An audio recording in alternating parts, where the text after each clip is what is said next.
Broadcast is now starting. All attendees are in listen-only mode.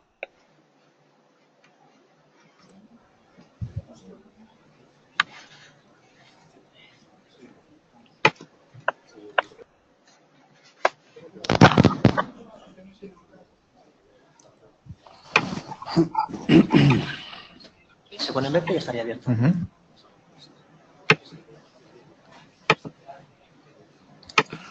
Hola a todos, bienvenidos. Gracias por venir a esta reunión de socios de octubre del PMI Madrid Spain Charter. Gracias también a los 173 personas que tenemos online conectadas. Hemos tenido un pequeño retraso para arrancar por problemas técnicos con el webinar, que me parece que ya están solucionados. Vamos ya. Bueno, como siempre me presento, mi nombre es Jesús Vázquez. Soy vicepresidente del PMI Madrid Spain Charter. Y estoy aquí en calidad de organizador y presentador de este evento. Francisco Estudillo es quien nos está echando una mano con la parte del webinar. Francisco es doctor en Ingeniería Informática por la UPM, máster en Project Management, por el PMI y miembro del Consejo Asesor. Y como digo, nos está ayudando con la parte webinar. La agenda de hoy, estamos hablando en la introducción, después veremos inteligencia artificial a cargo de Jonathan Fuentes Gutiérrez. Contaremos después con 4D Contemporary Schedule Change in Path Visualization a cargo de Celestino Moreno. Y por último, con una presentación que lleva por título Complexity in Project Management a cargo de Karen Cherry. Y por último, pues veremos en la parte de conclusiones y cierre, repasaremos algunos datos del capítulo. Y vamos ya con el primero de los ponentes, que es Jonathan Fuentes Gutiérrez. Jonathan tiene estudios en Ingeniería Informática por la UPM, un programa de alta dirección en Inteligencia Artificial y Big Data por el Business School. Es máster en Digital Business y Executive Program en IoT por The Valley Digital Business School. Hola, ya no hace ruido. Manager en Accenture. Y les voy a dejar ya con él, que nos va a hablar de inteligencia artificial.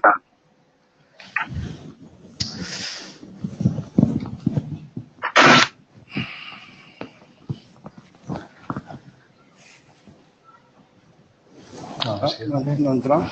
No.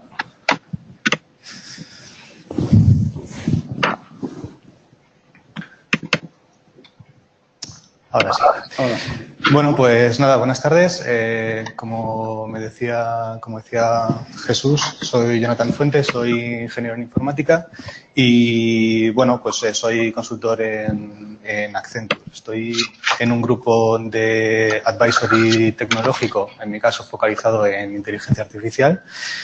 Y bueno, mi objetivo esta tarde, he titulado esta presentación Desmitificando la inteligencia artificial, porque mi objetivo es mandar un mensaje tranquilizador.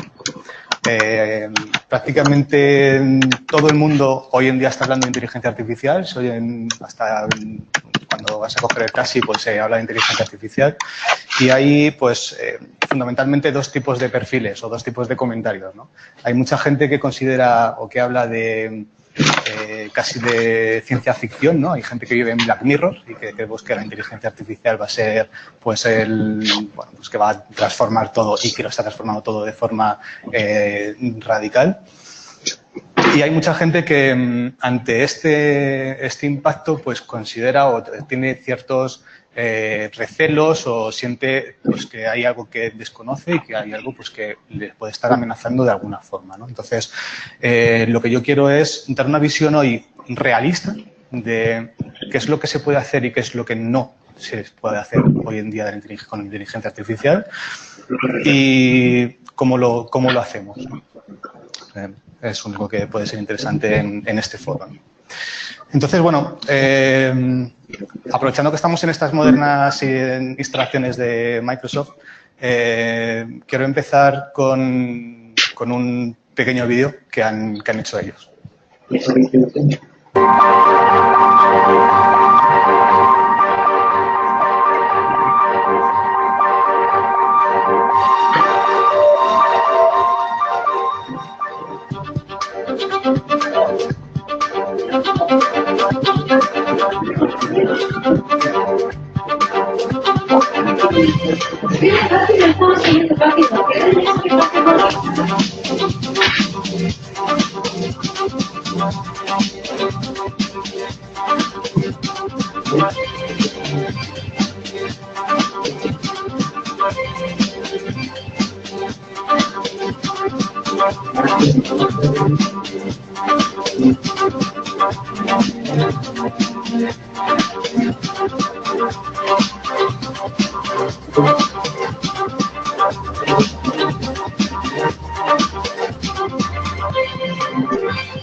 Visionando el futuro.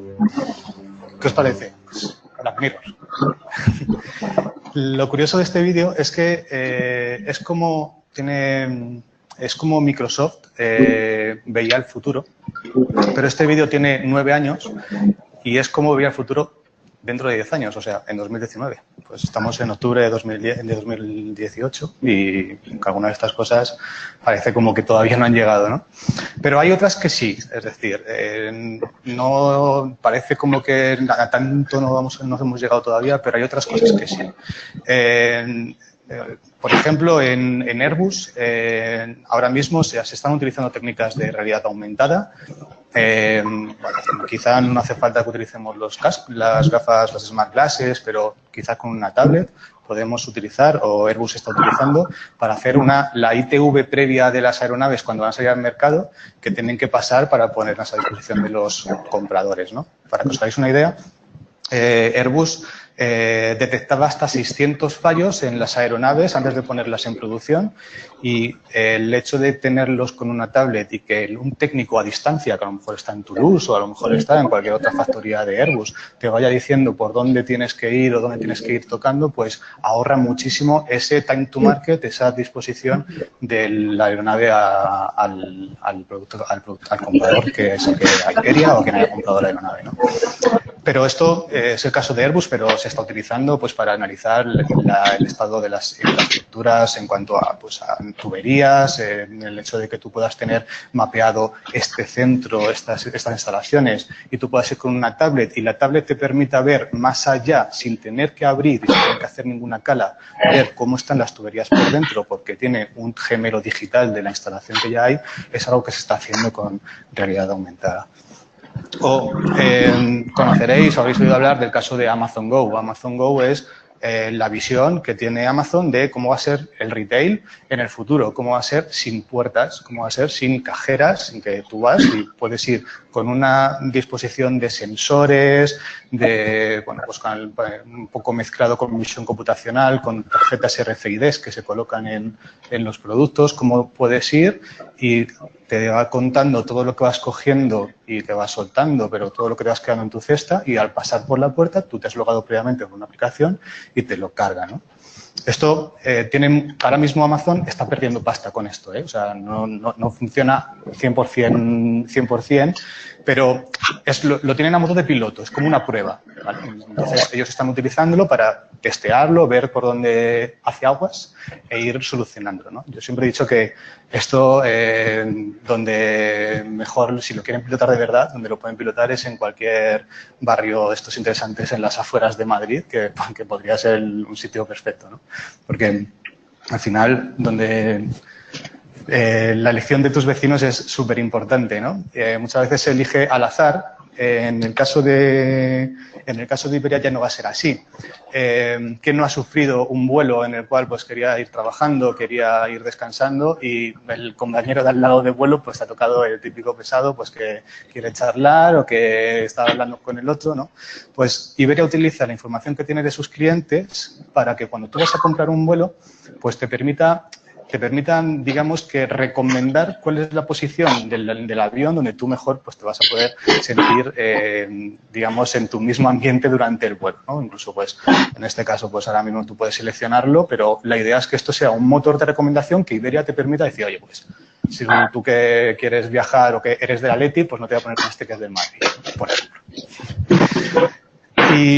O, por ejemplo, en el caso de la industria agrícola, se está utilizando muchas técnicas de inteligencia artificial y de visión computacional en este tipo de industria. Por ejemplo, este caso de los drones, hacen un barrido del campo, permite localizar, identificar después con un motor de visión computacional sobre las imágenes o las fotos que ha estado haciendo de cuáles son las zonas del campo que pueden tener, pues digamos que un verde un poco más oscuro o un verde diferente que pueda necesitar más fertilizante o menos.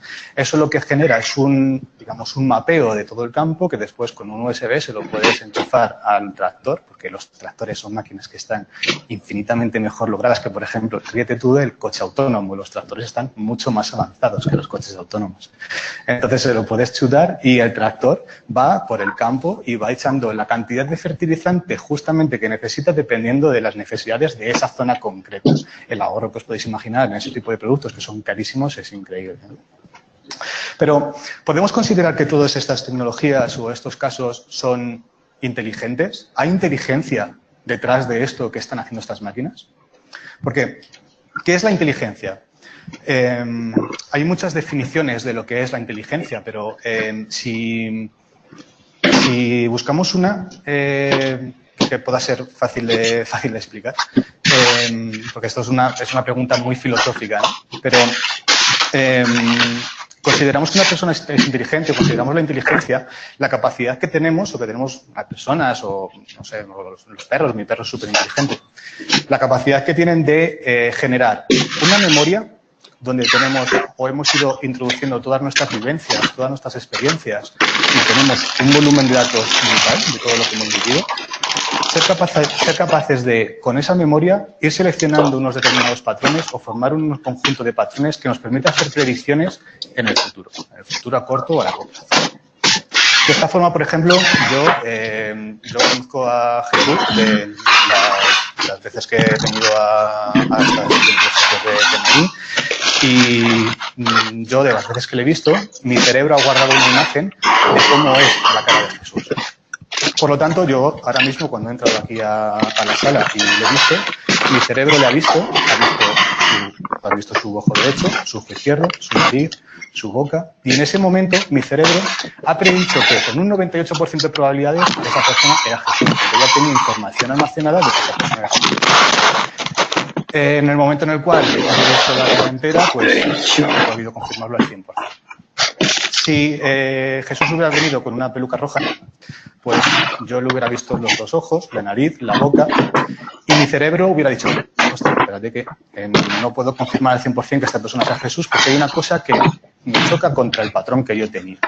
Con lo cual, lo que tengo que hacer es, pues aprendo que esa persona es Jesús, pero que ahora tiene peluca roja, y guardo ese patrón. La próxima vez que lo vea con peluca roja, ya no me extrañará. Este es uno de los motivos por los cuales, por ejemplo, cuando vemos una persona en el metro, por la calle, que le falta una oreja, que tiene algún tipo de deformidad, no es porque seamos mala gente. Tenemos que mirar porque hay un patrón que ha chocado contra lo que nosotros teníamos aprendido. Hombre, pues si quieres socio, no puedes decir lo mío. Es como, por ejemplo, lo que pasa en una situación actual como en un partido de béisbol. Hay una persona que lanza una pelota y tenemos una persona... Yo no tengo ni idea de béisbol, así que si alguno se ha entendido me vais a perdonar que me traigo la pata porque no tengo ni idea. No, es que pero hay otra persona que tiene que batear esa pelota. Pensaba que no se había acabado todavía. Esta persona está haciendo una predicción, está haciendo una predicción sobre lo que pasa en ese lado de la ciudad. Una predicción sobre cómo está moviendo, sobre cuál es el ambiente que hay, si hay viento, si no, si llueve, si la posición de la mano, cómo de fuerte va a ser el tiro, cómo de rápido. Y en ese momento él tiene que predecir, su cerebro predice, cuál es la posición en la cual tiene que poner el bate, cuál es la fuerza en la cual tiene que batear, el movimiento que tiene que hacer con el resto del cuerpo, porque no solamente mover la mano. Y eso puede ocurrir en milésimas de segundo. Vale. Pues hoy por hoy, esta misma acción y ser capaces de tener que batear aquí o 1 milímetro más para allá o 1 centímetro más para abajo o con una determinada fuerza, es algo que una máquina es incapaz de reproducir en el tiempo en el cual no tiene que reproducir un bateador de béisbol. Es por el motivo por el cual no hay partidos de béisbol entre máquinas. Y eso es algo que, este ejemplo es algo que es uno que utiliza mucho esta persona, que es Jeff Hawking, que es un neurocientífico y que considera que las máquinas van a ser inteligentes en el futuro, pero que hoy por hoy requerimos de poder entender cómo funciona el cerebro humano, porque las máquinas solamente serán inteligentes cuando sean capaces de replicar, o seamos capaces de replicar cómo funciona un cerebro y llevarlo a una máquina. Con lo cual, la verdad es que la inteligencia artificial es una disciplina o es una palanca tecnológica que nace en los años 50. Uno de los pioneros que la impulsó fue Turing y que, como era incapaz de entender cómo funciona la inteligencia, lo que dijo es, bueno, pues vamos a construir máquinas que imiten comportamiento. Entonces, todas las máquinas que se construían en los 50, 60 y 70, en los cuales fue la época negra o época oscura de la inteligencia artificial, que no tenían ningún tipo de aplicabilidad o aplicaciones muy pequeñas, es porque el enfoque de inteligencia era un enfoque basado en conocimiento, basado en comportamiento. La idea es que en los últimos años, en los últimos 3, 4 años, hemos conseguido replicar, o ese modelo que os decía al principio de memoria, patrones y predicción de futuro, lo hemos conseguido replicar fundamentalmente, o empezar a replicar fundamentalmente porque han ocurrido un conjunto de cosas. Pero el cerebro todavía no conocemos cómo funciona, con lo cual es muy complicado que podamos aplicar esa inteligencia tal y como dice Jeff Hawking. Lo primero que ha ocurrido es que hemos tenido una explosión de capacidad de computación. Fundamentalmente el motivo tecnológico es por la aplicación de la ley de Moore, que permite que cada 2 años podamos duplicar la cantidad de transistores que podemos integrar dentro de un chip. Esto es el motivo por el cual cada 2 años nuestra compañía de teléfono nos ofrece el doble de gigas en nuestro contrato de datos por la misma cantidad de dinero que ganamos, o que pagamos. Esto nos permite, o ha permitido, pues que tareas que antes una máquina tardaba mucho en ejecutar, pues ahora tenemos máquinas mucho más potentes, que podemos llevar en la nube, con lo cual son más baratas y que permiten ejecutar muchas acciones en mucho tiempo. El segundo motivo que ha ocurrido en los últimos años ha sido la gran cantidad de datos que se han generado. A principios de los 90 o finales de los 80, las empresas, y bueno, sobre todo hablo del enfoque español, ¿vale? Fuera igual ha sido diferente, pero en España se empezaron a construir ERP. Y como la versión de trabajo en Accenture, pues nos hinchamos a montar SAP, Oracle y todos estos a todo el mundo. Entonces, durante todo eso, igual que SAP y Oracle, otro tipo de sistemas transaccionales, pues han ido generando datos que muchas empresas se los han ido guardando como síndrome de Diógenes, como han podido y como han querido. Y ahora, pues, oye, pues resulta que con esos datos se puede hacer algo. Entonces, poniendo un poco de orden, porque mucha gente pues los tiene un poco de aquella forma, pues se pueden llegar a juntar datos y un científico de datos pues sacar cierto valor de ellos, ¿no? Y por último, pues ha habido una democratización de skills, es decir, ya la inteligencia artificial es algo que conoce mucha gente, que domina y prácticamente pues cualquiera puede hacer un curso en una escuela de negocios o en algún tipo de academia ad hoc que pueda obtener este conocimiento y además las empresas como Microsoft, IBM, Google ponen a disposición de cualquiera pues poder empezar a adaptarse a chatbot o construir pequeñas cositas que permitan pues tener un cierto conocimiento.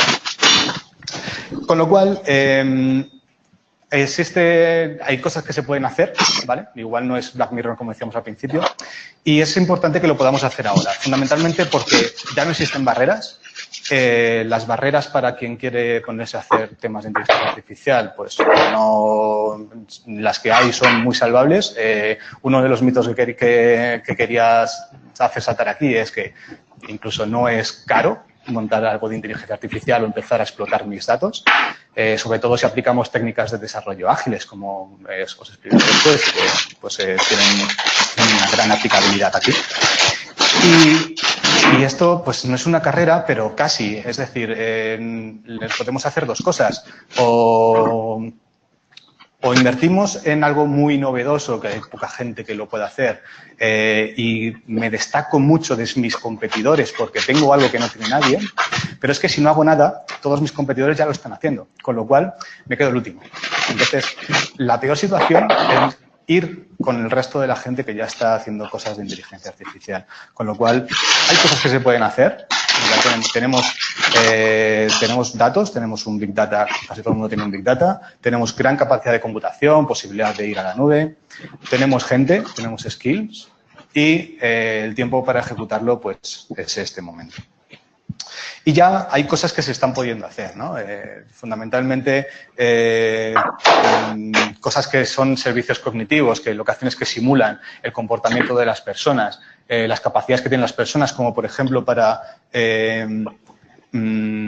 replicar o ver algo e interpretarlo y tomar una decisión sobre lo que están viendo a través de visión computacional, saber que esta figura es una moto y la próxima vez que yo lo veo sé que es una moto porque yo como persona lo puedo hacer, es decir, pensar en cómo lo hace una persona y cómo lo puede replicar hacia una máquina.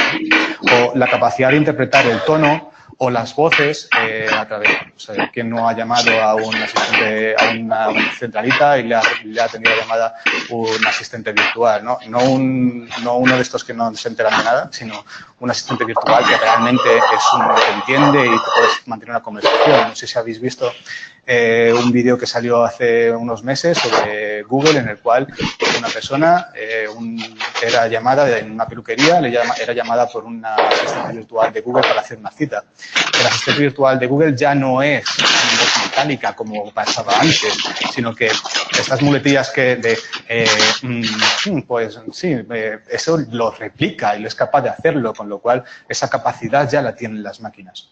O, por ejemplo, la capacidad de hacer análisis de sentimiento, entender cuando tú llamas a una persona, cuando tú estás interactuando con una persona, tú como máquina, eres capaz de ver si esa persona está enfadada, está triste, está contenta, y en función de su estado de ánimo, pues, entrarle o hablarle de una forma u otra, ¿no? Otra aplicación, bueno, uno de los casos más relevantes pues es el asistente virtual, ¿no? Como he dicho. En este caso, pues, Cortana, que es de Microsoft, que tiene grandes capacidades de entendimiento y de explotación del dato, no solamente hablado, sino también escrito. Tener en cuenta que Microsoft es una de las empresas más potentes en cuanto a gestión de correo electrónico, Outlook, igual os suena, Word, PowerPoint, ahora lo tienen todo en el Office 365. Todo eso lo que está haciendo es Microsoft, a cambio de prestarte sus servicios, está explotando toda esa capacidad que tú tienes de mandar y recibir correos y cómo tú recibes un correo cuando te manda un correo a tu jefe enfadado y le contestas de una forma u otra. Microsoft está utilizando todo eso para entrenarse y para poder tener una capacidad de responder de una forma u otra. Otra de las aplicaciones es la automatización de procesos. ¿Cómo voy a ser capaz yo de tareas repetitivas, administrativas, que antes se hacían por aplicar facturas en un SAP o me viene un Excel y lo tengo que coger y lo tengo que replicar en un sistema? Pues todo eso lo puede hacer una máquina, lo puede hacer un robot de forma automática. ¿Cómo soy capaz de, además, ir un escalón más allá y no solamente que sea una actividad o una acción muy mecánica, sino que también el robot sea capaz de tomar ciertas decisiones? Es decir, que si a lo mejor me viene un código de un tipo de producto, yo puedo ser el robot sea capaz de decidir qué tipo de categoría tiene ese producto y aplicarla o sea, información que no viene de origen, que el robot es capaz de razonar, ¿no? y que además, pues, en el último stage, dentro de esta complejidad de la automatización, pues que el robot sea capaz de aprender sobre si lo ha hecho bien o lo ha hecho mal, y la próxima vez, si lo ha hecho mal, la próxima vez, pues, hacerlo bien, ¿no?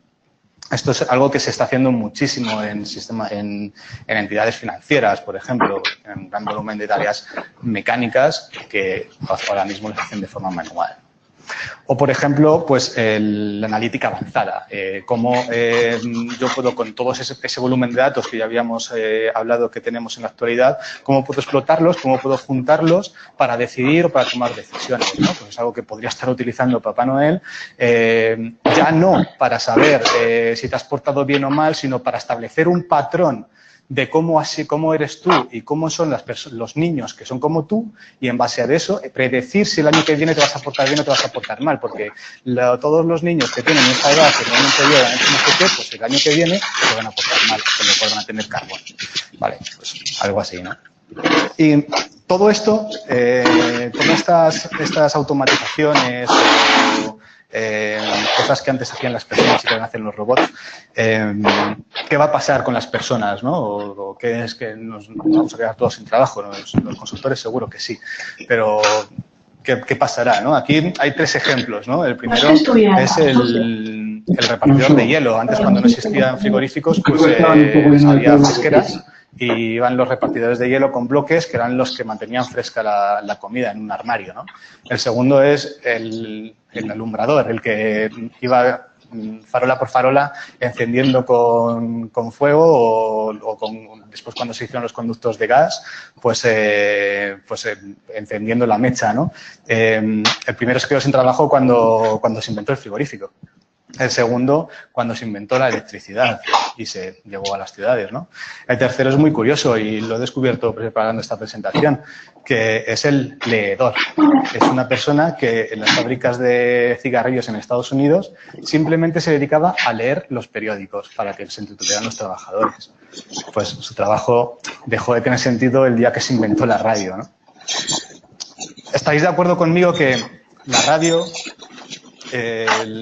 la energía eléctrica y los frigoríficos trajeron más puestos de trabajo de los que eliminaron el repartidor de hielo, el encendedor de farolas y el leedor, ¿no? Con la inteligencia artificial puede pasar algo parecido. Es decir, no sabemos qué es lo que va a pasar en el futuro, pero es muy probable que las nuevas tecnologías o las nuevas aplicaciones que puedan traer tengan o traigan más puestos de trabajo y más aplicabilidad de las que van a desaparecer. Por lo tanto, es razonable pensar que aquellas tareas que hoy, pues dices, joder, es que con la inteligencia artificial mi trabajo ya no tiene sentido, pero es que tú mismo puedes empezar a desarrollar otro tipo de tareas que aportan valor y que pueden estar basadas en lo que tú haces. Por ejemplo, diciendo si el robot ha estado acertado o se ha equivocado y haciendo que aprenda. Por lo tanto, nosotros lo que estamos viendo en nuestra experiencia es que, bueno, lo que yo estoy viendo, hablo por mí, es que en los casos donde más éxito está teniendo la inteligencia artificial es en aquellos en los que trabajan de forma colaborativa robot y humano. Es decir, no es razonable y no es, hoy por hoy, nadie se plantea una situación en la cual los robots y la inteligencia artificial funcione sola.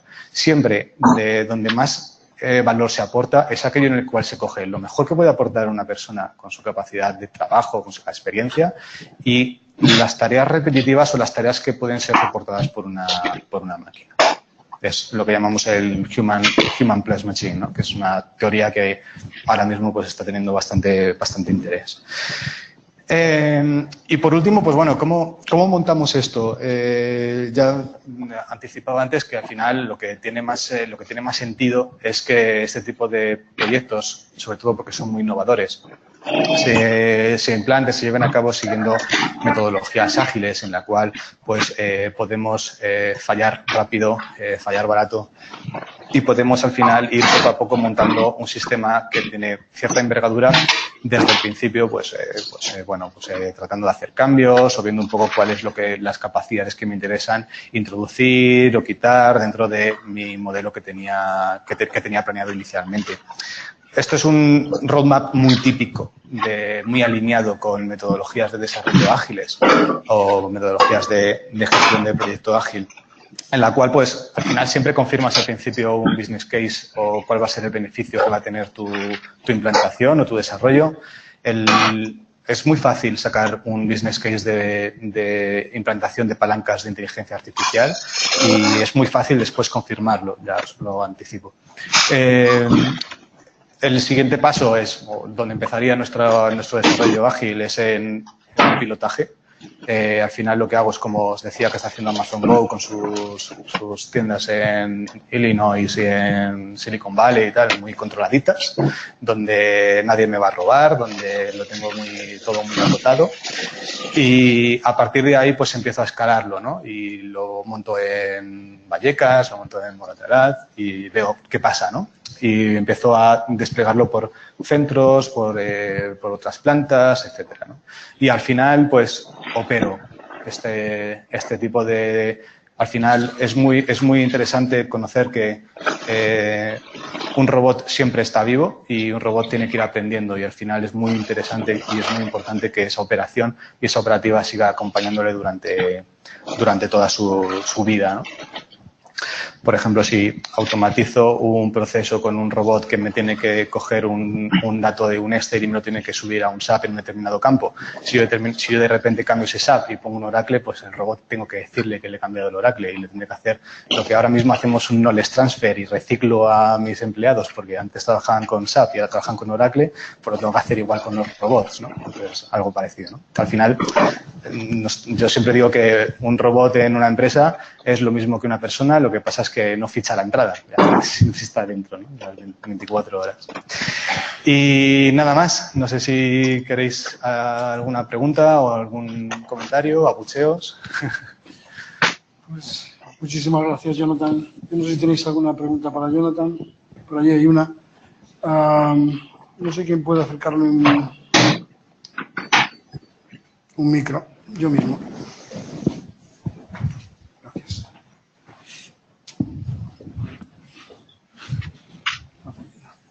Sí, estás diciendo que los robots van a colaborar con los humanos, que es la mejor forma que hay. Entonces, está poniendo también una propuesta de que a los robots les vayan a cobrar impuestos. ¿La inteligencia artificial ya tiene previsto esto?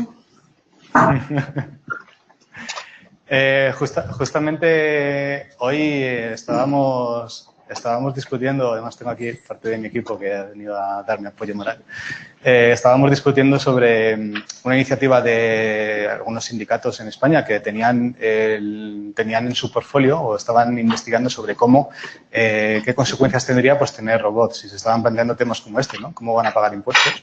Si van a pagarlos, lo primero. ¿Qué va a pasar? Bueno, pagar impuestos seguro porque aquí paga todo el mundo, pero ¿qué pasará con esas horas que posiblemente yo quito de trabajo si tengo que armonizar? O sea, para nosotros o para mí, mi propuesta es que una persona que es sustituida por un robot o que su trabajo es sustituido por un robot tiene que se le tiene que hacer una labor de gestión del cambio para que pueda seguir aportando valor, ¿no? Pero ¿qué pasaría si no, ¿no? O sea, todavía hay muchos dilemas morales y filosóficos que se están planteando. Lo de los impuestos es un punto muy interesante porque los impuestos tienen que pagarlo alguien, ¿no? Pero fundamentalmente la idea es que van a surgir y si no nos veremos dentro de unos años y lo veremos. Esto es algo muy vivo, es algo muy incipiente, ¿vale? La inteligencia artificial ha explotado en los últimos años, pero es muy incipiente. Todavía estamos un poco lejos de llegar a una inteligencia artificial real, como decía al principio, pero veremos cómo aparecen nuevos tipos de trabajo, nuevas profesiones que hasta hoy no conocíamos y que todo eso que parece que vamos a perder impuestos por un lado, lo vamos a acabar ganando por otro lado, seguro. ¿Alguna otra pregunta tenéis por ahí? Ahí al fondo hay una. Un segundo, te acerco el micro.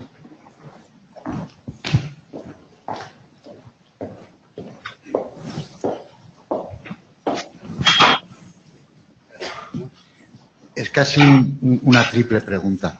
Has hecho un comentario sobre que cualquier empresa tiene casi un Big Data. A mí me gustaría saber si realmente eso es así en España en la pequeña y mediana empresa. Entiendo que las grandes compañías sí están invirtiendo desde hace tiempo, pero no estoy de acuerdo con que la mediana y pequeña.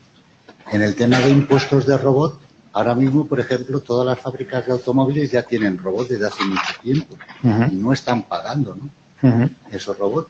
Y cuando tú dices que se van a generar nuevas profesiones, coincido contigo, pero quizá, igual que pasaba con el repartidor de hielo, esas nuevas profesiones que se generan, que es los que construyen los frigoríficos, sí que van a necesitar un mayor nivel de especialización, ¿no?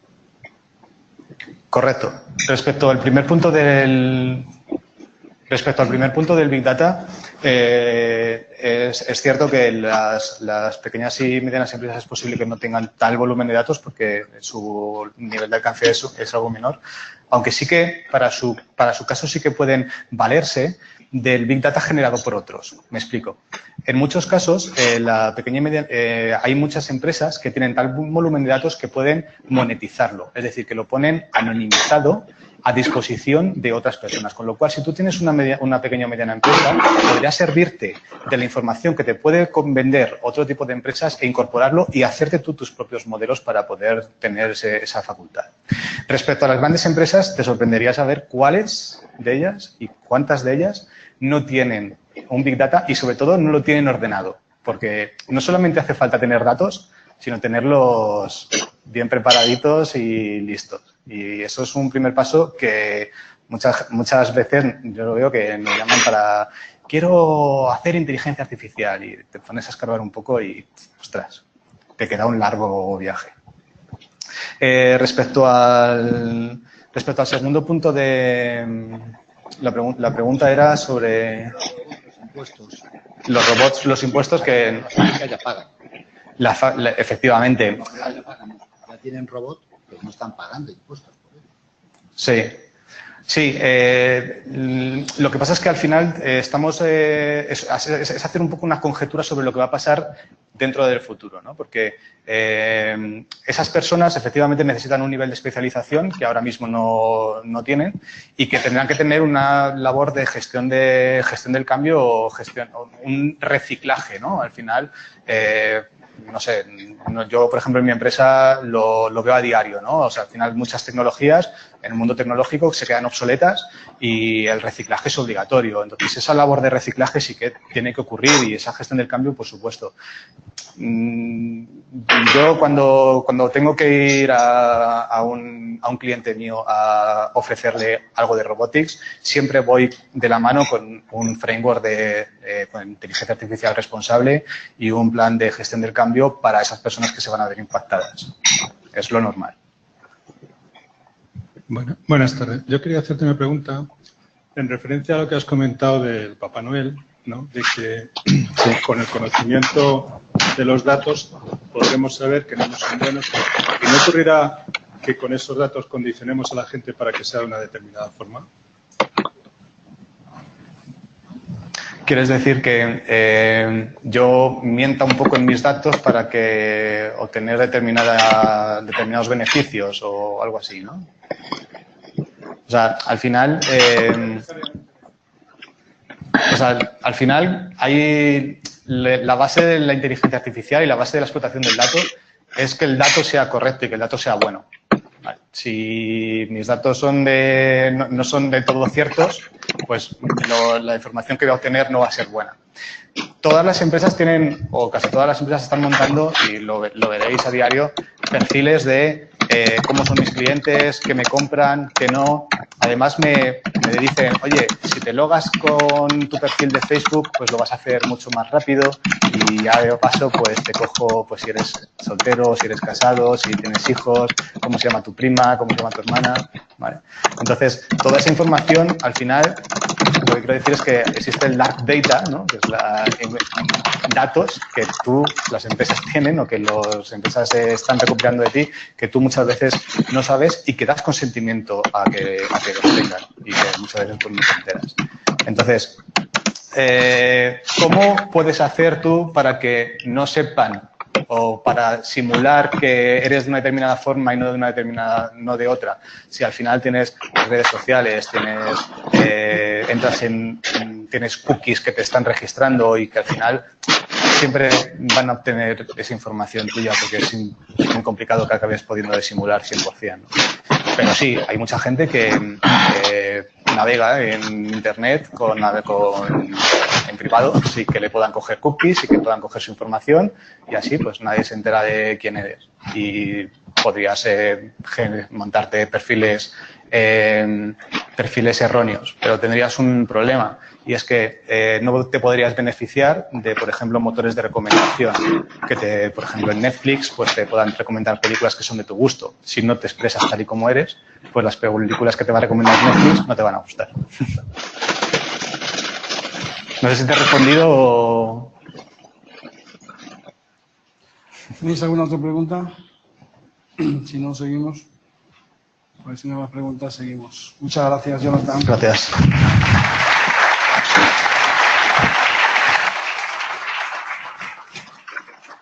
¿Te has llevado el mando? Sí, ¿verdad?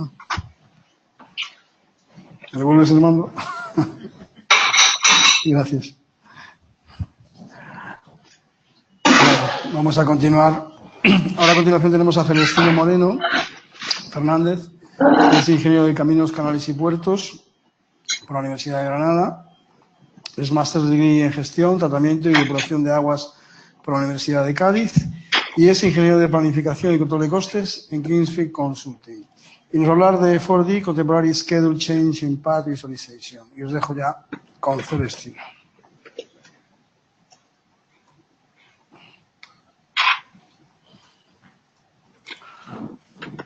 No sé si se me escucha el micrófono. A ver. Tengo que activarlo. Sí, simplemente hay que enchufarlo. ¿Ahora? Sí. Perfecto. Ahora sí.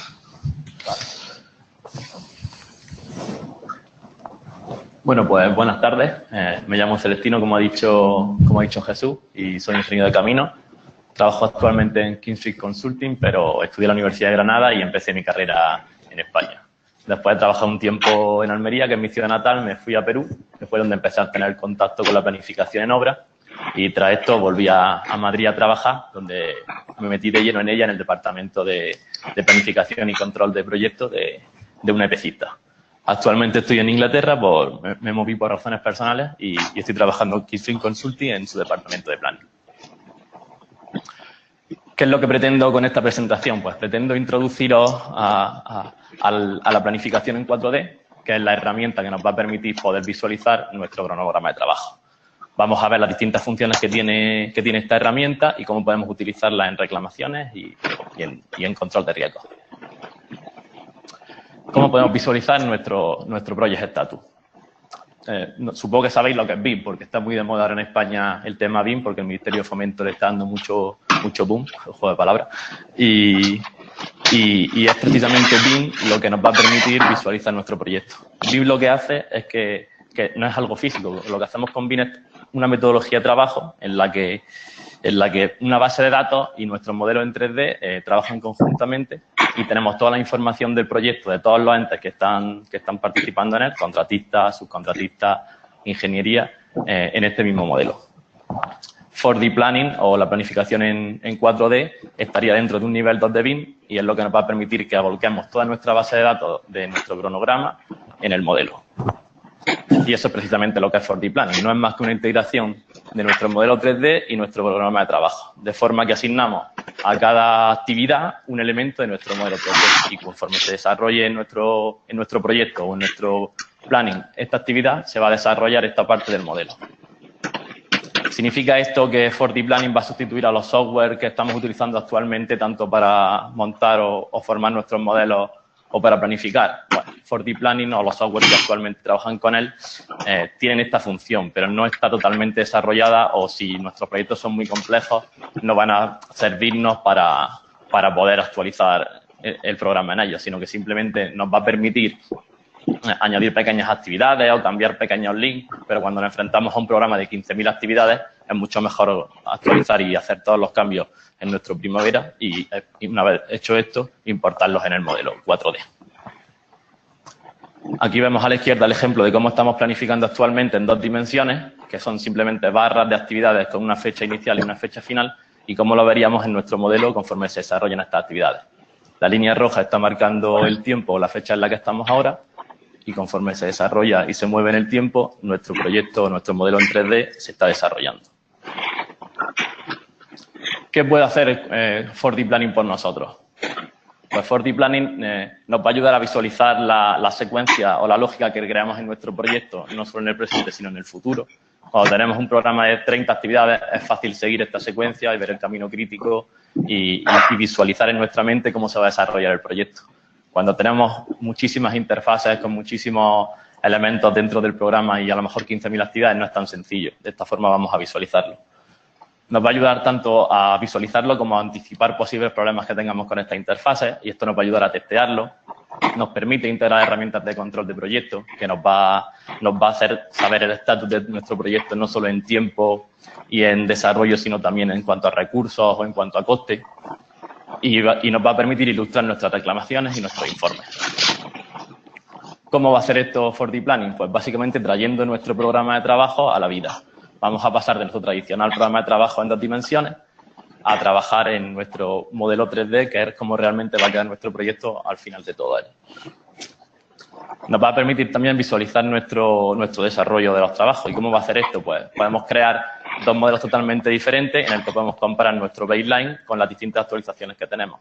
De forma que no tenemos solamente un porcentaje de progreso planeado y un porcentaje de progreso real, sino que vamos a ver en qué área del proyecto está realmente nuestro retraso. Nos va a permitir comunicar fácilmente el schedule a nuestro equipo de trabajo.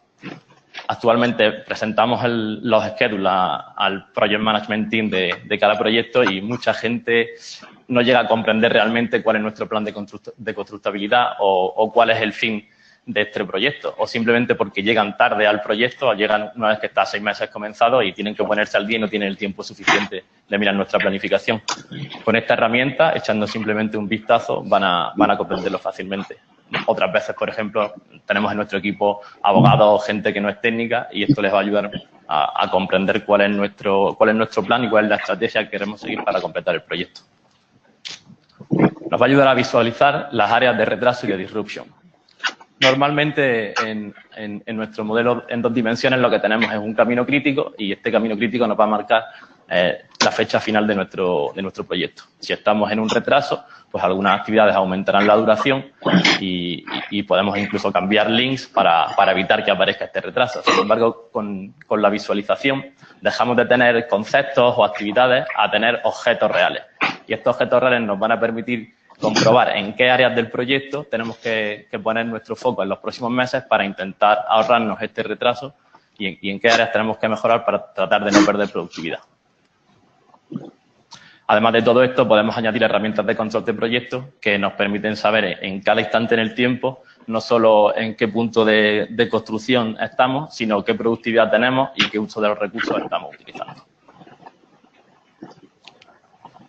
Las funciones de la planificación 4D. Pues las funciones de la planificación 4D son exactamente las mismas que en 2D, pero utilizando nuestro modelo. Es decir, si podemos filtrar actividades en un modelo en 2 dimensiones o en un schedule en 2 dimensiones, podemos hacer lo mismo con el modelo en 3 dimensiones. Si podemos filtrar por disciplina, incluso separarlas, podemos hacer lo mismo en el modelo en 3 dimensiones. Aquí vemos un claro ejemplo que es una simple torre que hemos dividido en trabajos mecánicos, tubería y estructura. Y de esta forma podemos estudiar por separado cada uno de los elementos que cumple el proyecto. También podemos navegar dentro del proyecto, como hacemos en nuestro modelo en 3 dimensiones. Podemos visualizar si vamos a tener problemas de espacio para construir. Podemos ver si cambiando la secuencia de trabajo nos va a permitir meter cierta maquinaria en un cierto espacio de trabajo. Asimismo, podemos saber en qué instante estamos trabajando en cada actividad y en dónde está esta actividad dentro del espacio de nuestro área. No tenemos un plot plan y tendremos que intentar localizar la actividad en el plot plan. Directamente con esta herramienta, clicamos en la actividad, vemos en qué parte del proyecto está y podemos hacer zoom y estudiarla más a fondo.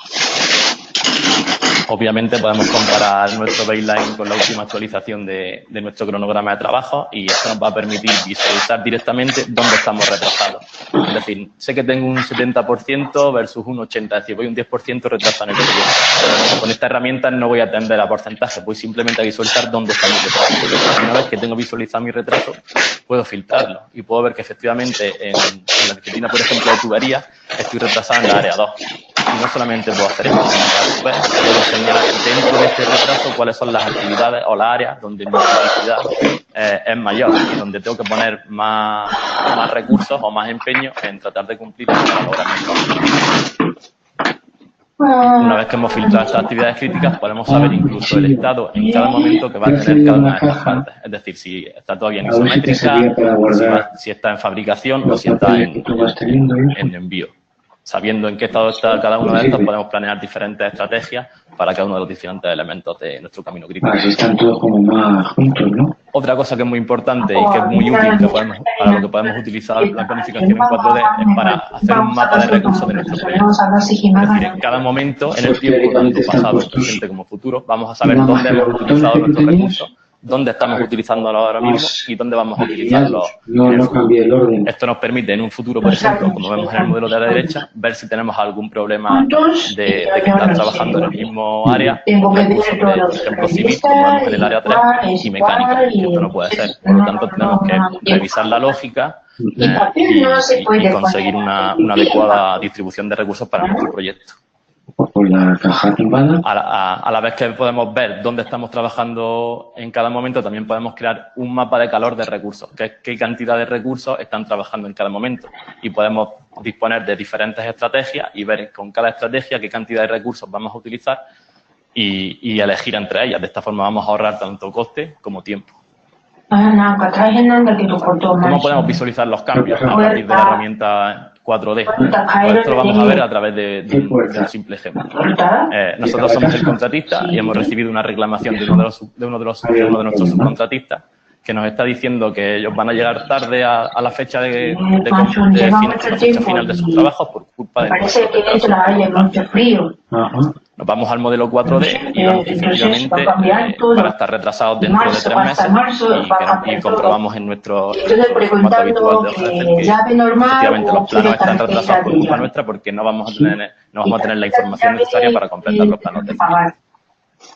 ¿Cómo podemos visualizar esto? Usamos nuestro modelo, filtramos las actividades de civil, que van a ser básicamente las comunicaciones de nuestra planta o de nuestro edificio, y nos disponemos a construir 2 modelos, uno para ingeniería y otro para construcción. Tiene mucho peligro. El modelo de ingeniería lo vamos a representar con un color verde y el modelo de construcción con un color azul. A la izquierda siempre vamos a tener nuestro baseline y a la derecha el estado actual o el estado ya, lo que pasa es que luego eso está las actividades en verde más clarito, como la que vemos a la izquierda en la zona sur, es que están en verde. Entonces nos vamos a la semana 20, que es donde ellos han encontrado el conflicto y vemos que efectivamente nuestra ingeniería planificada nos dice que en algunas áreas del proyecto deberíamos tener los planos completos. Sin embargo, lo tenemos por razones que son atribuidas a nosotros. Pero, sin embargo, también podemos ver que hay otras zonas del proyecto donde los planos no estaban planeados tenerlos completos y nosotros hemos anticipado esos trabajos utilizando los recursos que íbamos a utilizar en la otra área de la que no disponemos información. En esta misma semana, el estado de construcción es obviamente similar al de ingeniería. Por lo tanto, si no tenemos los planos disponibles, nuestro subcontratista no puede trabajar en esta área. ¿Qué hacemos cuando vamos a reunirnos con ellos y a negociar esta reclamación? Les mostramos las zonas de ingeniería que sí tienen los planos y sí tienen información y ellos no están trabajando. Y no solamente eso, sino que creamos una secuencia alternativa de trabajo en la que le vamos a mostrar cómo trabajar para que ellos puedan llegar a tiempo y no estén en retraso. A la izquierda tenemos la ingeniería planeada, en medio tenemos la construcción real a día de hoy y a la derecha del todo una secuencia alternativa que hemos planeado y que queremos que ellos lleven a cabo para poder completar el trabajo a tiempo y que no haya ningún retraso. En la semana 33 vemos que la ingeniería ya está completa en la zona central y que según el plan que tiene el subcontratista es ahora cuando ellos van a empezar a construir. Pero que si ellos hubieran utilizado o si quieren utilizar nuestra secuencia alternativa ya podrían tener terminadas otras 2 áreas de trabajo que no tienen realmente si siguen su programa. En la semana 41 la ingeniería, como vemos a la izquierda, está totalmente completada y deja de ser una excusa, pero ellos siguen trabajando en la área central, que es porque han estado esperando los planos. Sin embargo, podían tener terminadas tanto la área de la izquierda como la área sur-derecha. En la semana 41 la construcción vemos que sigue igual. Y por fin, en la semana 54, que es cuando nuestro baseline indica que teníamos que tener completados los trabajos de civil, vemos que el subcontratista no los ha terminado o no los va a terminar, pero que si hubieran hecho caso a nuestra secuencia alternativa y a lo que le estábamos proponiendo para que realizaran su trabajo, hubieran llegado a tiempo perfectamente, con lo cual no hubiera existido ningún retraso y no tendrían derecho a ninguna reclamación. Otro ejemplo de cómo podemos utilizar la planificación 4D es para crear informes. Esto es un ejemplo sencillo de un informe a nivel de proyecto. Estos informes se pueden hacer a cualquier nivel. Proyecto, ingeniería, construcción y compra, o incluso dentro de las disciplinas, simplemente cambiando el modelo y cambiando los ratios o parámetros que usemos para evaluarlo. Toda esta información viene de nuestro cronograma de proyectos. Y en un solo folio podemos indicar claramente y explicar claramente, tanto internamente en nuestra compañía como externamente a nuestros clientes, cuál es el estado actual del proyecto. Utilizando el modelo 3D creamos 3 modelos. Nuestro baseline original, el estado actual y las zonas críticas que tenemos actualmente y en las que tenemos que centrarnos el mes siguiente. Tenemos nuestra curva de progreso. Tenemos nuestro Air Value Analysis que nos dice, según nuestro estado actual, dónde vamos a irnos basándonos en los datos que estamos extrayendo del cronograma. Un resumen del camino crítico y arriba a la izquierda tenemos nuestro WS con una serie de indicadores que al final a la derecha nos van a dar un mapa de calor en forma de semáforo rojo, amarillo y verde, que nos va a hacer que nos centremos en una área o en otra.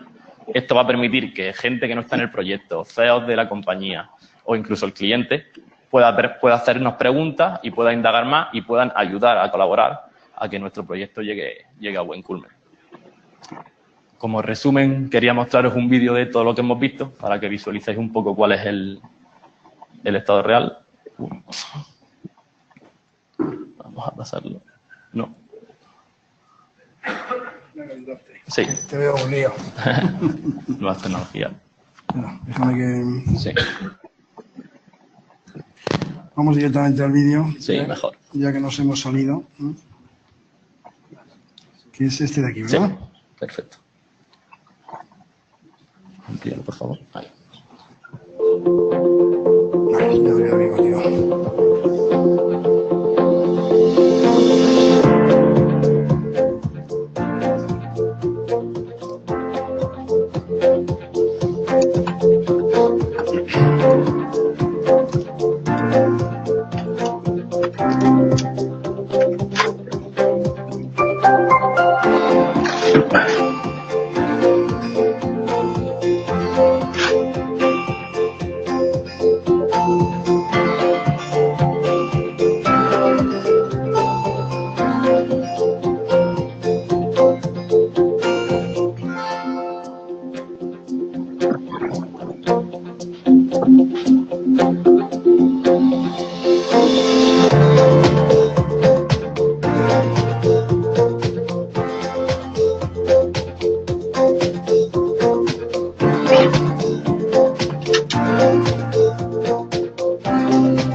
Llevamos 5 años y la verdad es que sí, que habría que hablar con porque es muy buena persona, pero como un día cambie de opinión. Y bueno, a modo de conclusión, me gustaría que os quedarais con 3 ideas. La primera es que hoy en día se puede visualizar nuestro schedule de trabajo, podemos compartirlo con todo el mundo, podemos estar haciendo brainstorming continuamente, podemos hacer que todo el mundo en nuestro proyecto colabore con nosotros y nos ayude a alcanzar nuestras metas. La segunda es que además están muy caros. Podemos utilizarlo para ilustrar nuestras reclamaciones y para nuestro informe. Y la tercera es que esto que parece un poco la planificación del futuro, realmente en Europa lleva ya 5, 6, incluso 10 años, en Inglaterra, en Australia en Estados Unidos, con lo cual la empresa española tenemos que ponernos un poquito pilas con esto, porque somos empresas que somos punteras a nivel mundial en construcción y no podemos quedarnos atrás. Pero ahí es muy chillo, solo si Si tenéis alguna pregunta.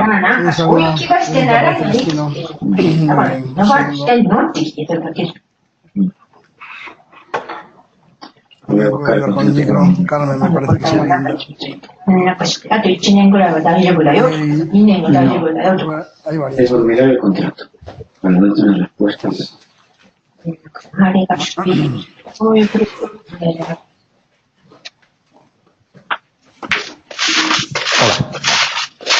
Yo quería preguntarte, o sea, me ha parecido muy interesante, pero el problema que le veo, vamos, desde mi punto de vista es tener modelado ese proyecto al principio, o sea, el día 1, el baseline que utilizas. Obviamente el día 1 no está hecha la ingeniería de ese proyecto, no. Es el problema que le veo. Obviamente ya no diseño en detalle y tal, pero el tener la ingeniería básica hecha para poder utilizarlo como línea base, pues me parece la complicación que le veo y quería preguntarte cómo se hace. Nosotros lo que hacemos al principio del proyecto, hasta que está creado el modelo al 30%, es utilizar el plot plan para representar áreas.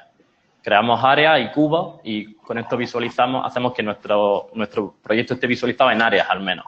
Una vez que tenemos el modelo al 30%, que al final es al mes 4 o al mes 5, tampoco es mucho más allá, ya podemos crear esto, ¿no? Y de hecho no necesitamos más detalle porque para visualizar el esquema y los riesgos no te interesa saber el número de válvulas que va a haber en una tubería o la instrumentación que va a tener el proyecto. Simplemente con tener el modelo al 30% se puede hacer. Y si luego se va actualizando, te puedes actualizar tu modelo 4D fácilmente, sin problema.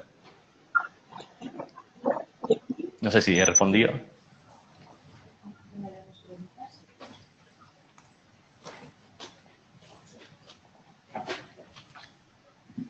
Sí, buenas tardes. Verán, mi pregunta es, las actividades no tienen una duración determinada, sino que tienen una distribución probabilística. Entonces, dependiendo de ella, cuando se juntan todas, pues tenemos una de la obra total. La distribución probabilística nos da un riesgo o una probabilidad de poder cumplir los objetivos. ¿En vuestro programa lo tenéis en cuenta esto? Sí, bueno, las actividades se te van a aglutinar, como tú dices, en un periodo de tiempo si tú cambias la lógica o contraes la fecha final. Si tú no haces esto y actualizas el programa, las actividades se te van a mover conforme a tus links y a tu lógica del programa, con lo cual no se te van a aglutinar. Y si tu pregunta es si nosotros analizamos los riesgos teniendo en cuenta esto, obviamente, porque la herramienta no es que nos diga exactamente dónde está el riesgo, la herramienta nos ayuda a visualizar y a transmitir dónde está el riesgo. O sea, nosotros analizamos los datos externamente y los importamos. Si el riesgo no es donde está el riesgo, ¿dónde lo quiero poner yo? Claro, exactamente, pero la idea es no trabajar con programas manipulados. Sino si las actividades van a ir en paralelo, esté actualizado el programa de una forma o al mes siguiente si no cambia la lógica. Si tú aglutinas actividades porque o has cambiado la lógica para mantener la fecha final o porque han empezado todas al mismo tiempo.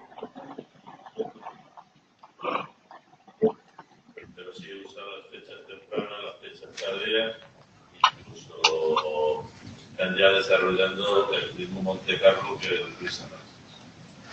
Sí, pero esto no desarrolla el Monte Carlo. Lo que puede hacer es que ayudarte a transmitir el Monte Carlo. Exactamente. ¿Tenéis alguna otra pregunta? ¿No? Muy bien, pues entonces, muchas gracias, Celestino.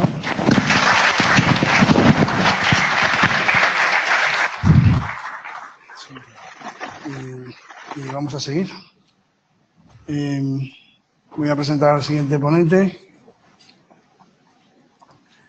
que como ya comentaba es Karen Cheryl. Karen tiene más de 25 años de experiencia en la industria de la ingeniería internacional y construcción, llevando a cabo proyectos internacionales complejos, es ingeniera química y trabaja como directora en Kingsfield Consulting. Nos va a hablar de Complexity in Project Management.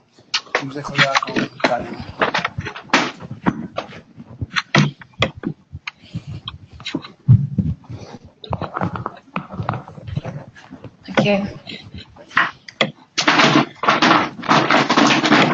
Right, we're going to have to slow down a little bit because I'm going to do this in English.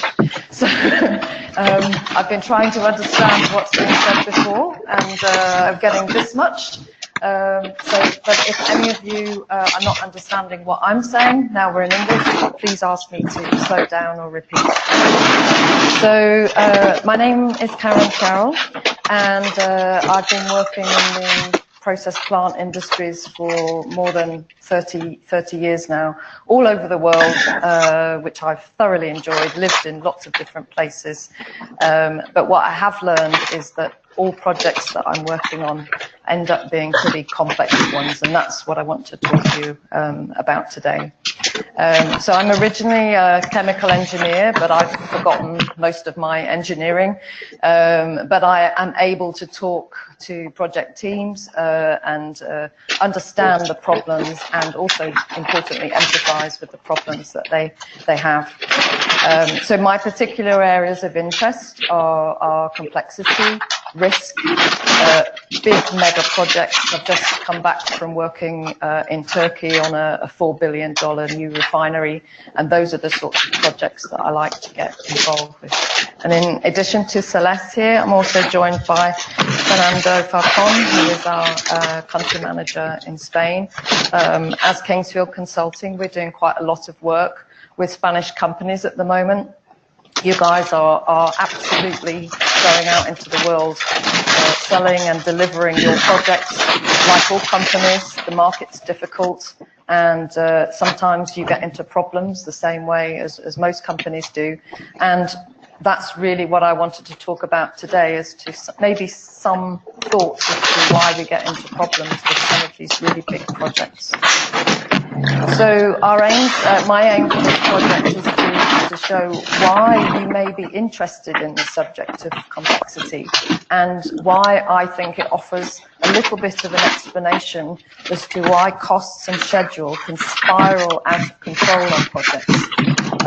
A lot of the time, complexity can be a very academic subject, and I'm interested in the academic side, but I'm also interested in how we can apply a lot of this theoretical stuff to day-to-day delivery of better projects. So I wanted to share a project that we worked on a few years ago now. This project was in Saudi Arabia. It's a housing complex and a research center. The ultimate client is the king of Saudi Arabia, so probably not much the way you can, in terms of negotiating change or claims with somebody like that. This contractor, not a Spanish contractor, it was the first time that they had done a project like this, so it was a new country, a new client for them, a new culture, and not really understanding all the different stakeholders involved in this project. And you can see here, hopefully I've got I'm not sure the pointer's working. The green line here is the baseline number of man hours that this job was supposed to be delivered to, 11 million man hours. When we started to get involved, it was already at 9 million man hours with another potential 11 million to go. And by the time we were still working on the job, the man hours had estimated 34 million with at least another 6 million to go. And the costs on this job had multiplied by a factor of 3. So it was way, way out of control. And I personally think that the contractor had no idea really of the complex nature of this project. The project was, you may think that building a set of houses is kind of a cookie cutter approach, and that you could be almost like a car manufacturing plant. It isn't. It's not a complicated job, and I just wanted to explain briefly what I think the differences are between complicated and complex. So a complicated project is a project which is predictable, which is linear, where you do have a number of steps that you follow, and you follow them one after the other.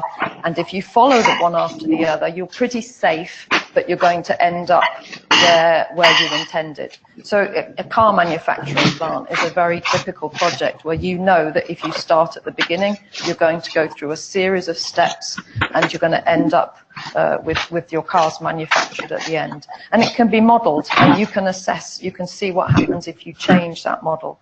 And the success depends on executing the plan. So if you have a good plan and you follow the plan, you will deliver the results, and you will more or less be on time and on budget.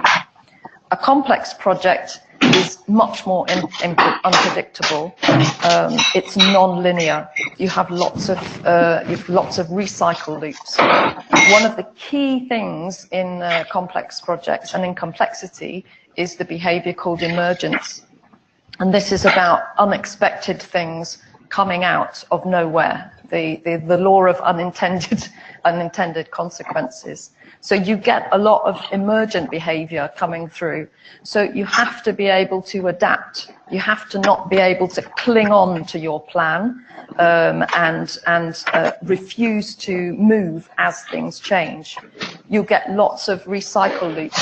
So you will, if you are not careful, you will end up working out of sequence. You will end up having to repeat things. And this, I think, is exactly what happened on this housing job, where these recycle loops got, and I have a slide to explain this in a bit more detail, but they got completely out of control, and there was nobody looking at them overall man hours. They were just throwing people, resources, labor, time at this job just to get it finished.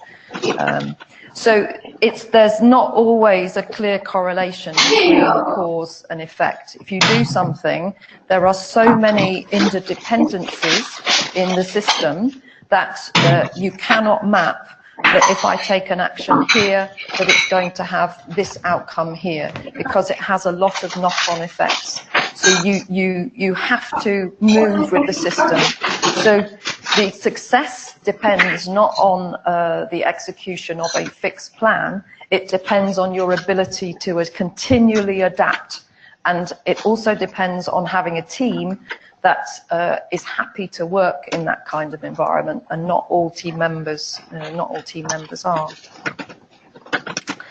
So one of the tools that we used, and we used on this housing job, was to use a tool called causal mapping, which is being used a lot in systems thinking. And on this particular job, we wanted to be able to visualize. We were helping them put a claim together to try and explain why the costs of this job had doubled and why the project was so late. And this job originally was a plain construction job. The architects had already designed the buildings and designed the research centre, and the contractor was supposed to just come along and build exactly to the IFC, the issued for construction drawings.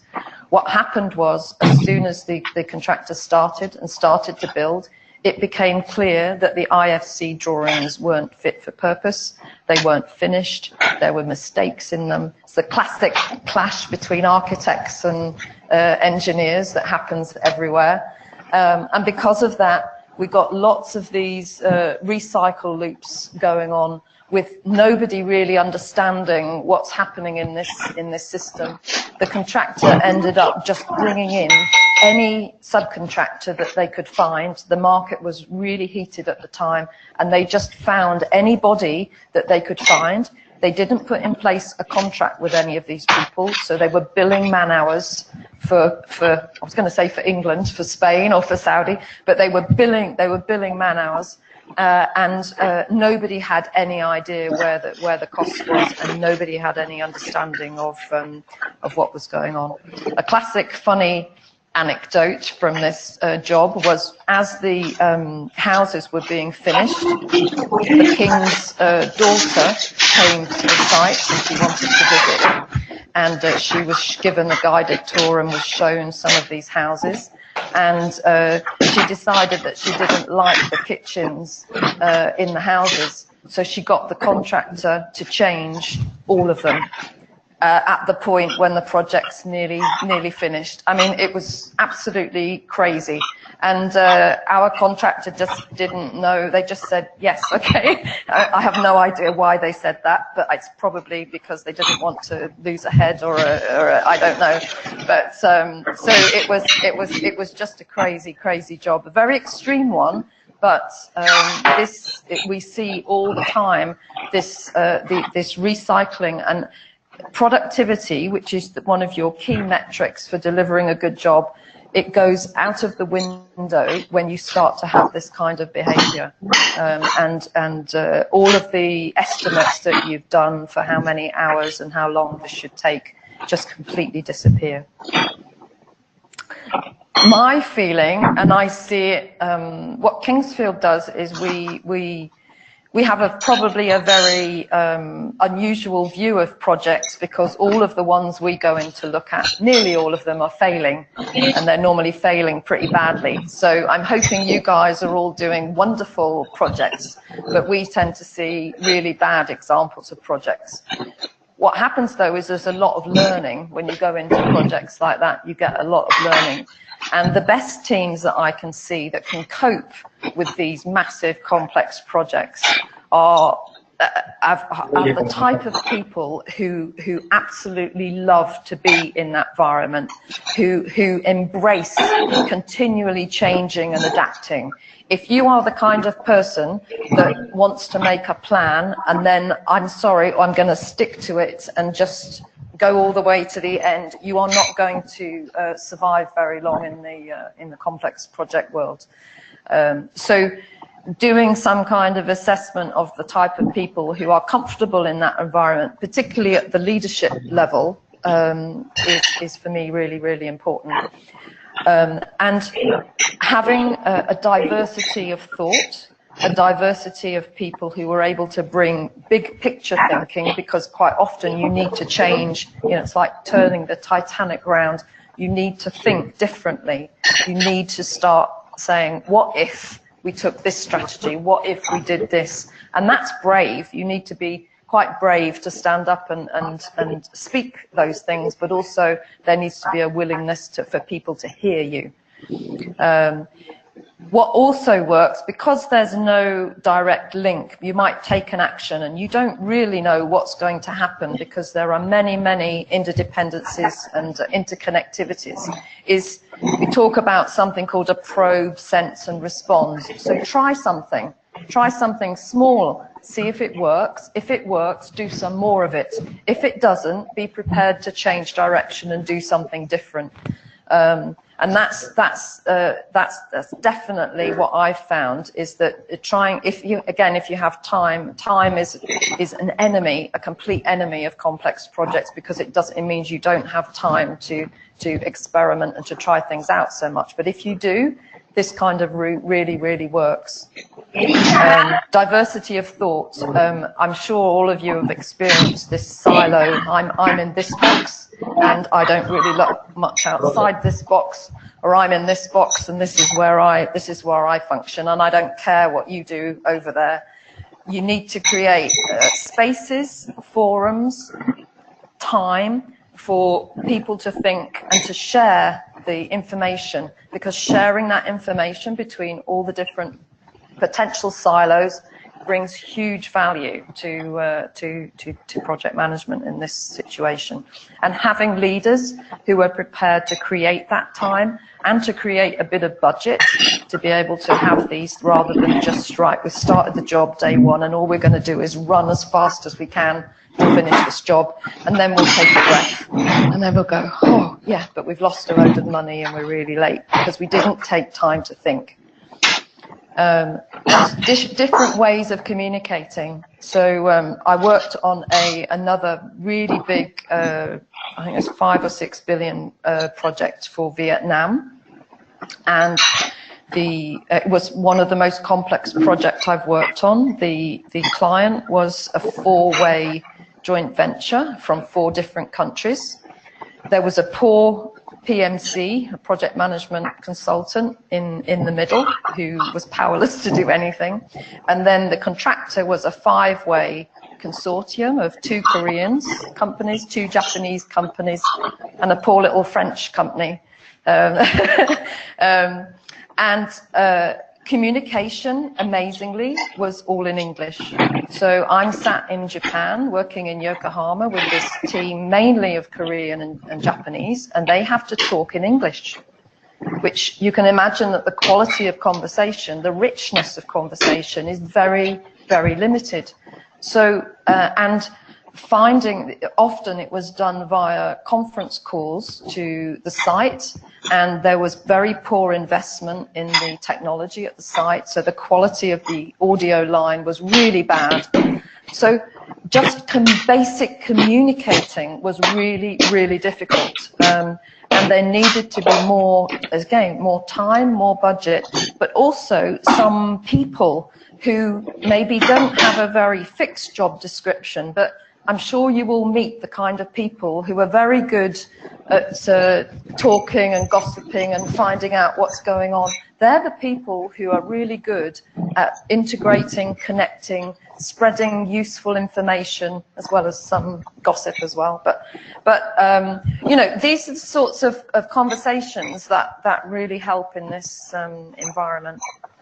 Another area is, you know, we look at project controls. We've been talking with a couple of clients here today who are about project controls and the effectiveness of them. And many project controls report on what's happened last month or even the month before or even, you know, 3 months before.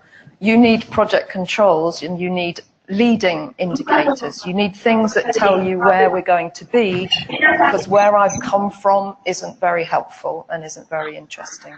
So trying to find those key leading indicators that will show me where I could be, and using what-if planning, strategic scenario planning, which again is incredibly useful to say, what if this happened? What if that happened? What if we were to do this? Would it save time? Would it save money? And to bring the whole team into this, all of the client team, all of the stakeholders that you possibly can, so that you are problem solving with a big group of people. So this is why I think that we need to start thinking and acting differently, and recognizing that complexity is not just something for the academics and the scientists. It's something that I think we can use for better project management, especially if you want to avoid ending up with projects like this. And my final point here is we work really closely, and there's a very, very good organisation called the International Centre for Complex Project Management. And I don't think the PMI has very strong links with them. They have got relationships with the APM in the UK. It's an Australian-based organisation which arose primarily to help in the defence sector in Australia, and it's doing some really good research and white papers into the area of complex project management. And we partner with them for delivery of courses in this subject. So if you are interested in that, or even if you would like to talk to me about it, then I'd be very happy to do that. So that's my, hopefully, shortish. Thank you for bearing with me.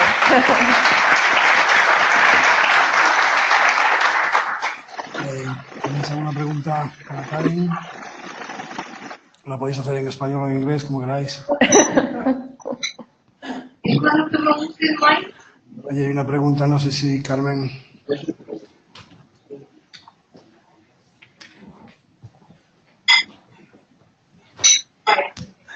Hi, Karen. Hello.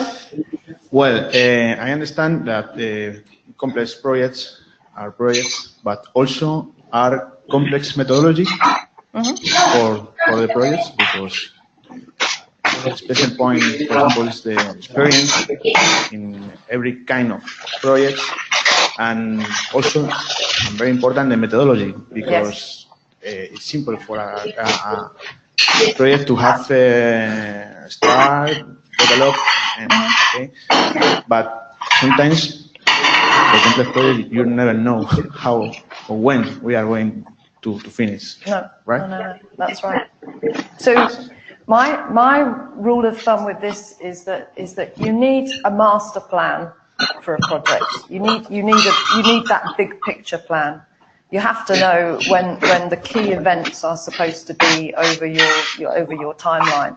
I personally think it's a complete waste of time to put a 20,000 activity Primavera schedule to tell me what I'm going to be doing in month 36 when I don't even know what I'm doing in month 2. Yeah. So I certainly feel that we need to be thinking more of, let's get the big picture, the big concept of how this thing is going to be put together, and then work more on a rolling 3-month, 6-month, whatever makes sense basis, so that you are taking, sometimes looking a bit longer, but basically you're working with the shorter view, and that allows you to be continually thinking about risks, continually thinking about what's happening, what's emerging, what's working, what you need to change, and you can then continually adjust that. The problem is, for me, is that we've got a bit mad with governance of projects, which requires people to report to their boards and to the markets on a quarterly basis, with some project manager whose crystal ball is supposed to accurately calculate to 6 significant figures what the profit is going to be at the end of the job. And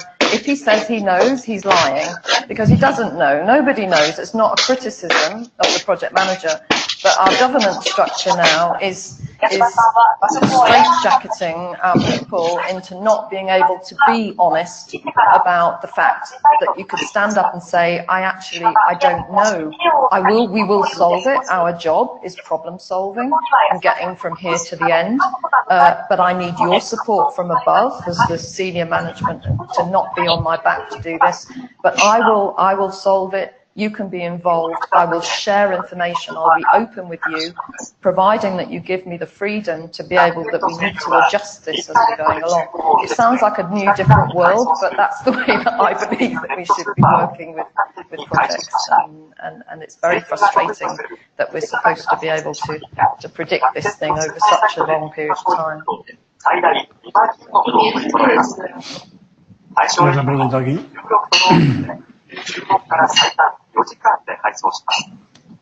Well, first of all, Karen, well done for the presentation. I really enjoyed that. I'm glad that we are bringing English speakers to these sessions. Thank you. 2 comments. I completely agree that we need to enhance a little bit more the brainstorming sessions to take into account everyone's point of view. But I spent 6 years abroad working, and my experience in this country is that, and I'm going to be a little bit critical on that, we don't take into account people's or team members' point of view. So, and that's really a problem. And it's all about egos, and it's all about this is my point of view, and the project is jeopardized and it's not going anywhere. Secondly, I completely agree with you. My experience is all about cultural differences. So I was in a project with a Chinese contractor and a Spanish contractor. Some weeks ago, I gave a presentation here about cultural differences.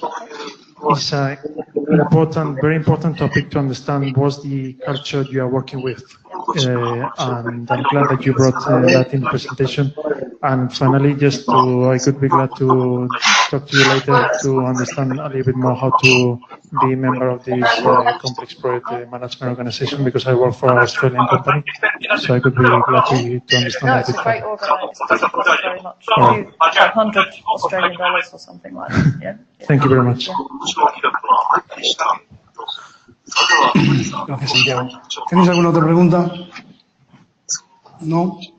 Pues, entonces seguimos. Muchas gracias, Karen.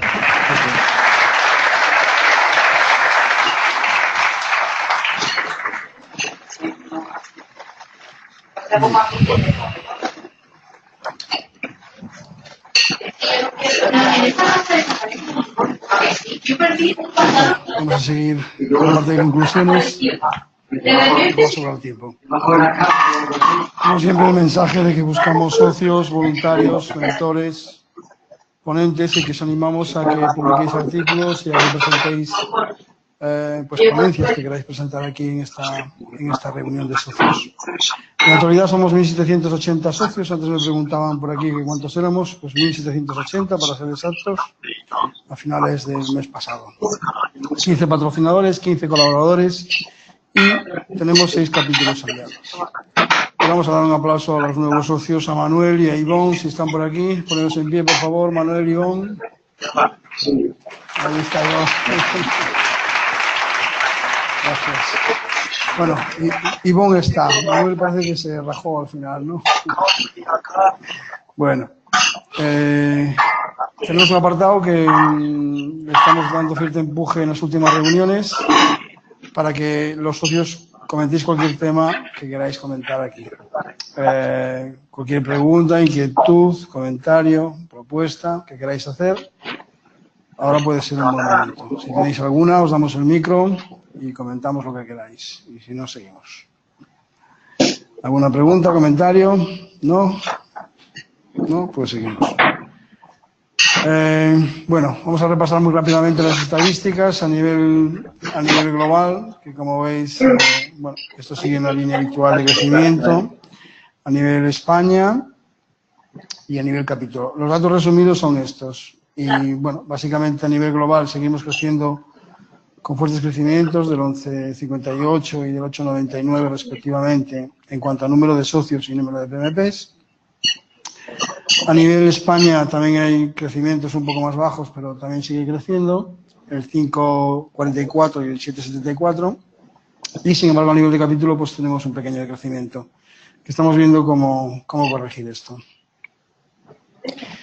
El calendario de eventos lo tenéis en la web, como siempre os recuerdo. Os aconsejamos mantener los datos actualizados para el tema de comunicados. En noviembre tendremos el 15º Congreso Anual de Dirección de Proyectos. Será el 15 de noviembre. Creo que ya se envió algún correo comentándolo. De hecho, ya está abierta la inscripción, o sea que sí, ya hay 60 y pico inscritos. 70, muy bien. Y nuestra próxima reunión de socios será, por tanto, en diciembre. En noviembre no tendremos, será aquí. Será el día 20 de diciembre, que es un jueves también. Hablaremos de software de ayuda a proyectos de transformación digital.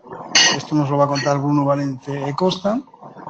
Y tendremos una segunda ponencia que hablará de la reingeniería de procesos de negocios en la dirección de proyectos. Esto nos lo contará José Luis Tejedor García, que es un habitual de estas reuniones. Bueno, con respecto a las PDUs, bueno, decir que se declararán automáticamente para la gente que ha asistido, para la gente que me está escuchando en formato webinar. Se les enviará un correo indicando cómo tienen que hacer para declararlas.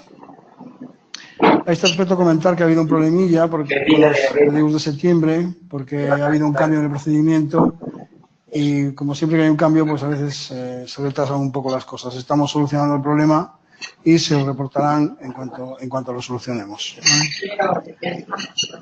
Ya, para acabar, simplemente los agradecimientos a Miguel por su apoyo en la parte de logística. Vamos a agradecérselo también a Carmen, que no está aquí en la foto, pero nos ayuda con el micro. A Javier, que es quien prepara las estadísticas. Y a Gustavo, que hoy ha tenido la doble función, ¿dónde estás aquí? De vídeo y cámara. Muy bien, Gustavo, muchas gracias. Y nada, invitaros a networking, que será en un local de las proximidades, en el habitual de estos últimos meses, en el Urrechu del Cielo. Ahí tenéis la dirección, Avenida Europa 26. Y muchas gracias y hasta el congreso si vais por allí y si no, la reunión de diciembre. Gracias.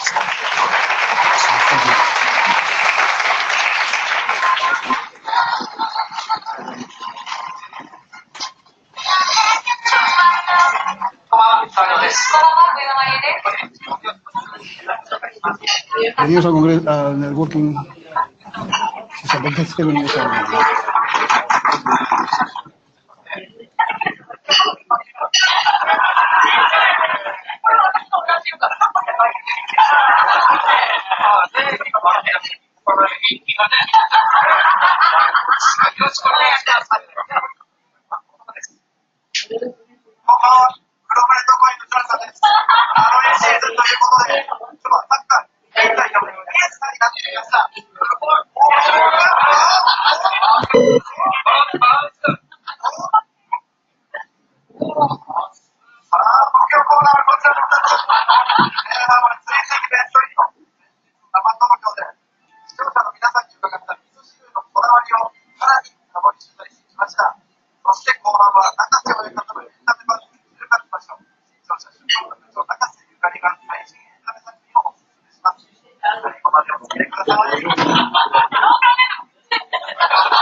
Esto está behind the schedule.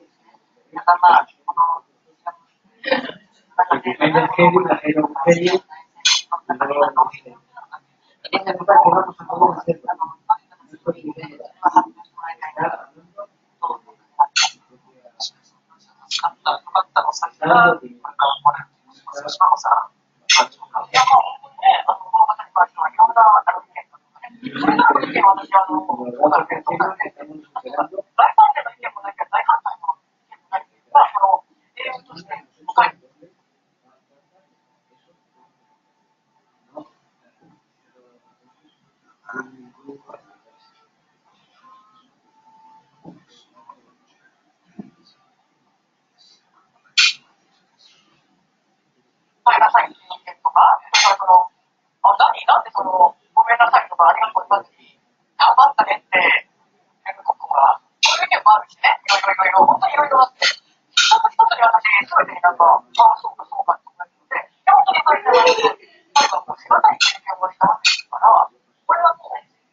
¿Quién polo? Si me Revista. Bueno,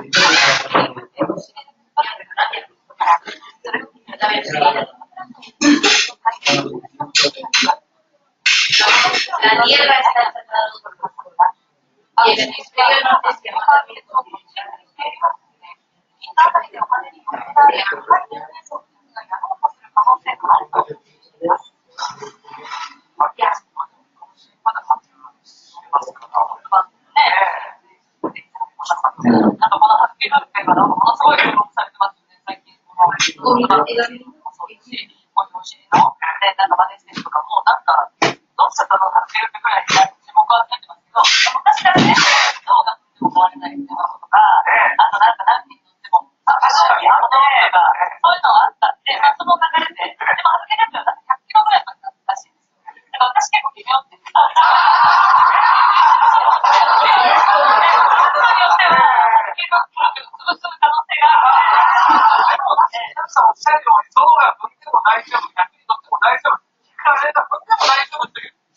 シンボルが。そうですね。電車とかでもね、そうキャバ嬢とかって大丈夫そうかもしれないです。だからこう、それをいくらパロディでやってもあれで、本当に発揮力がもっと、シャーってこう、潰れる瞬間が、YouTuber の私としては出したい。